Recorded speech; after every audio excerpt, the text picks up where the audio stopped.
Hey everyone and welcome back to my channel.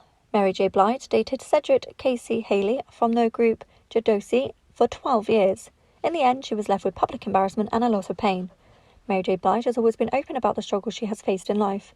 She was abused as a child, her father left her family when she was still a kid, and her mother was an alcoholic. Most recently, her ex-husband, Kendu Isaacs, cheated on her and spent her money on his mistress. But back in the 90s, when her career was still in its early stages, Mary J. Blige was dealing with a different toxic relationship. While her career has been nothing but successful since she came into the music scene in the early 90s, Blige's love life was filled with regrets and abuse since the very beginning. Before meeting Isaacs and marrying him in 2003, Mary was involved in a long-lasting relationship with fellow R&B singer Casey Haley, whom she met while working on her first-length full album, What's the 411?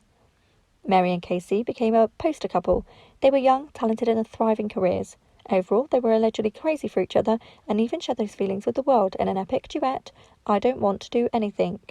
They were together for 12 years, but things between them switched along the way, and the relationship became abusive, according to what Blige says years later.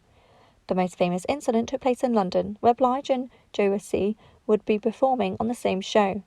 They had separate interviews on the same show, The Word, and while Blige was on air, she was prompted by the host to share the news of her engagement and revealed Casey had given her a ring. However, the host then asked Blige to watch pre-recorded footage they had from the interview with Jodeci. There, Casey assured his fans that he was not getting married and there was no engagement in the works. As the camera panned back to Blige, she was upset and disappointed, stating, "No, we're not getting married now." But even after the public embarrassment she faced, with fans calling her a liar and more, Blige decided to stay with Casey.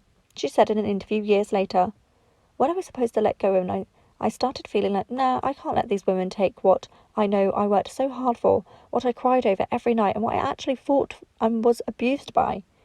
In a 2002 interview with The Guardian, Blige recalled how her ex-boyfriend tried to kill her, and while she didn't name Casey, fans assumed she was talking about him because of the timing of the interview and their fresh breakup. "I was in a hellish relationship. When you hate yourself, you draw people to you who hate you too," she said, and continued, "You get sick and tired of being sick and tired, of people beating on you. It was the day I was almost murdered.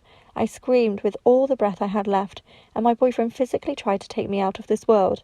There were weapons involved. I said I couldn't do this anymore. I had seen signs of it after 2 or 3 years with him, but that day I said, no more of this drama." Thanks for listening. For more celebrity news, please like, comment, and subscribe.